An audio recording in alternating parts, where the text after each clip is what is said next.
Hey everyone, welcome back to Eye Opener Society. I want to thank everybody again for tuning in into now episode 102. We've got a whole new concept. We have all new ideas. We're flowing so well. And I'm really excited to start bringing these podcasts out to you. Quick little note. We're trying to get video to the forefront, even though I refuse to go all graphic crazy and all, but I know everybody wants to look at us now. So you can find us on YouTube. We have every episode we've ever done on there. All right. Some have video and some do not. So there's an audio and there's a video of both.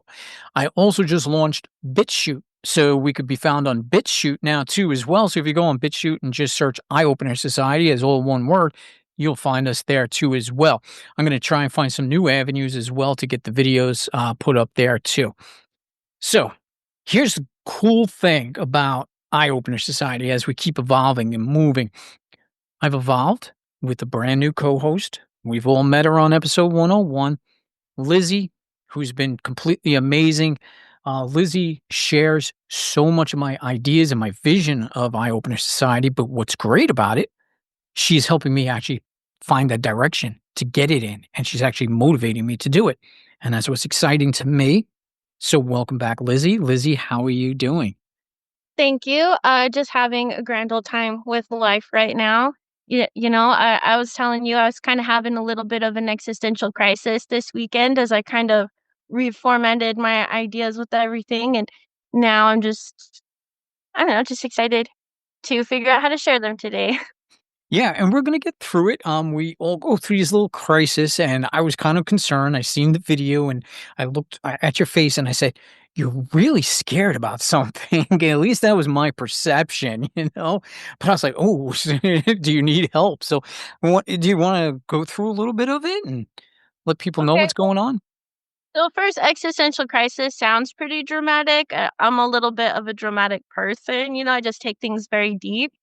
But when you go through like shadow work and deconstructing yourself a lot, at some point you just kind of get comfortable with having your identity shaken. It's almost kind of the point, which is kind of leading me into what I wanted to talk about today with like my ideas on reality, because that's kind of what happened was I took I took it to like a different perspective, which in a weird paradox in which there's no way I can possibly explain this. It simultaneously affirmed everything I had done in the last 6 years, but also undid it in a weird way that made it also more accurate.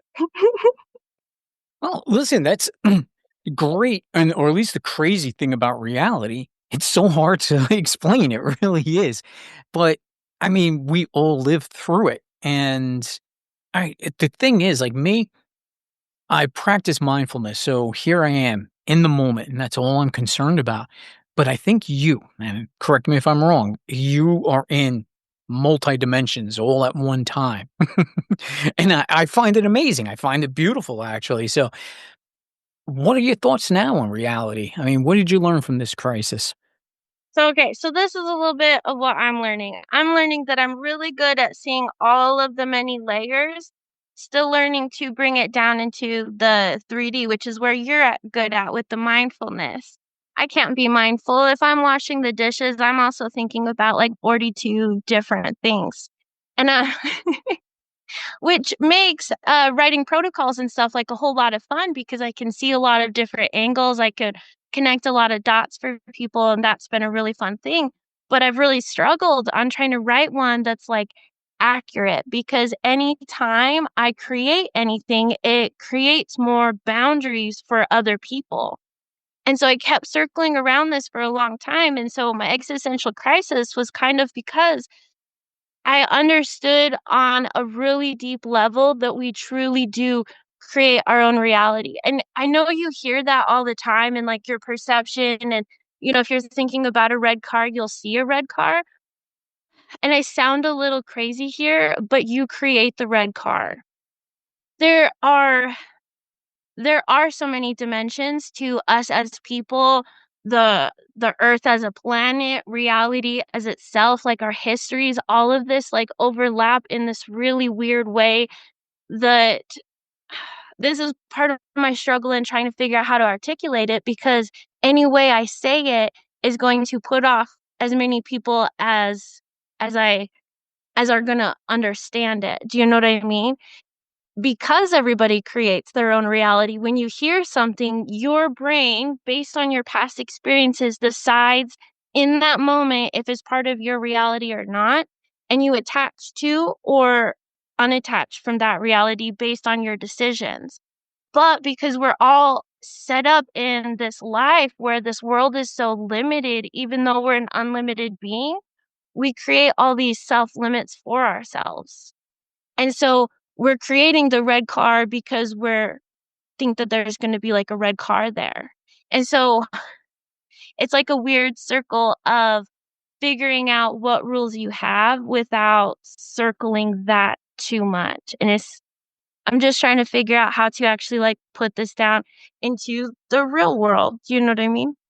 I hope Mm, that made even a little bit of sense. yeah, it does. Listen, I know I've done an episode probably a year ago or so, painting your own picture where just what we think is what we're producing. We're just, we're on a stage. The world is a stage. There's nothing there. You create the script and you write what you want to write. And so, yeah, when you're thinking about that red car, you're painting that, you're drawing that script out. What you're saying makes sense. I can see, though, why it brings you into a crisis because when you're sitting there really trying to figure it out outside of the mindfulness and you're incorporating all these different levels in there, yeah, you're going to question the reality about it, right? Yes.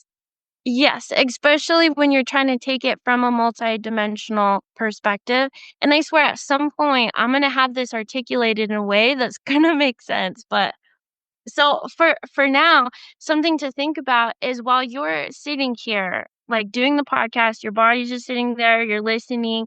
So that's your 3D self. But at the same time, your 4D self is deciding what I'm saying is accurate or not. Your 5D self is opening up more possibilities based on all of this. Your 6D self is assessing all of your like energetic coding of what's going on, which plays into your beliefs and all of that. And then there's, like, the part of you, which is what I've been talking a lot about, like, the 6 and the 8D, like, versions of you. So your 8D self, while you're sitting there, this same part of you is also deciding where you go from here. And so when your 4D self decides something's true, your 8D self aligns timelines and realities with what you just decided. And so even though you're simply just sitting there, you're going through multiple different reality options at any given moment. That makes sense. It's exactly what I believe because, yeah, I believe we're alive in all different dimensions. And there's an outcome for each and every one of those dimensions. So if you're making a decision right now, there's multiple decisions being made on each and every dimension. So the outcome is going to be based upon whatever that universe is bringing. And I still don't understand as far as how the outcome is created. So maybe that's where my crisis is. But yeah, because like I say, hey, I want chocolate ice cream. Your decision is based on that, and you're going to get chocolate ice cream. But in another dimension, you're getting strawberry. In another one, you're getting vanilla. So again, where does that actual outcome stem from? That's the question. And here's my problem, because I have an answer for you, but it is in so many different layers. I don't know how to deliver it to you. Um, Realistically, I'm coming to the understanding, which I just got, I sound like a crazy person. Time, we're okay, everybody's kind of acknowledging this idea that time is nonlinear, right? But time, as to what I'm understanding now, just really doesn't exist. It all happens right now. And so what you're doing right this exact moment is in the same time as your entire lifespan. And all your future lives and all your past lives, and all of it happens in one little instant of a flash. And so when you are making decisions, you are altering everything. And so history almost from an energetic 13D dimension perspective doesn't exist. You decide your history based on the story you write. And it's also based on what we collectively write until you decide that what's collectively written is different, like you don't apply to that. And somehow you've got to get through all the filters and the connections and I guess you could describe them like energy threads that pull you into what you've limited yourself because you're in this limiting world. And that's kind of where I started going into describing it like a game, is because you're undoing things that are true, but you're making true things untrue to change your reality. Okay. Which, No. I mean, listen, it may be crazy to some people who just don't understand it, but to like you and I, makes complete and total sense. It really does. We are existing in only one moment, but all the dimensions, like you're saying, it's not linear. It's all occurring all at one time. I spoke about this many times. I say, you got the timeline, it's just a straight line, but take that line away. Everything happened already and hasn't happened all at the same time. yeah, yes, I'm glad you can articulate that so simply for me. Thank you. You're very welcome. Yeah, exactly. It's time without the timeline. Just take that away and everything kind of just condenses into one reality. So Yeah, you've already lived, you've already died, you're already being born, and it's all happening all in one particular moment. yes, and that's an amazing way to describe it on uh maybe like three of the dimensions. But then as you like change it, it kind of just gets super entangled. You Mhm. know, I'm kind of, playing with a little bit here, but essentially what I'm realizing were happening is because of all the limitations, instead of this, like, spiral of growth and evolving into new, quote, "worlds" or realities or versions of yourself or however you wanna look at it, we loop into the same thing over and over and over and over again, and it's hard because shadow work, like looking at yourself and deconstructing your ideas and your beliefs, simultaneously pulls you out of the loop, but is also in of itself a loop. And so you can loop that forever and never and never trying to heal yourself into a whole person because you are a whole person. That's not the point. All you've gotta do is figure out what story you so far written on autopilot before you realized you were an unlimited being that had opportunities. Because the world didn't tell you that. Because if they did, you wouldn't be listening to this podcast. You'd be happy, with what you've got going. So if you're here, you were on autopilot, you wrote stories you don't agree with, and now you've gotta decide what those are and not what is true because they're all true. You've seen those realities. You've experienced them. You felt the pain. You felt the heartache. They're real. Do they apply to the world you're building? Is that part of the new story? And so at some point, you have to go from deconstructing your story to moving on. What is your new story? What parts of it are you going to build from? You don't have to carry that forever, you know? Gotcha. And this is good because, yeah, I think a lot of people are always trying to move on. We're all looking for that new, bigger, better thing. That's what we're looking for. And yeah, but in order to do that, you're right. We have to deconstruct that old way of living in order to move forward and become that new person. So again, you are making sense, or at least I'm getting good sense, from this. But you have to really sit there and figure it out. But you don't have to figure it out alone because Lizzie here has a whole program on this, and you can always reach out to her and she'll work with you.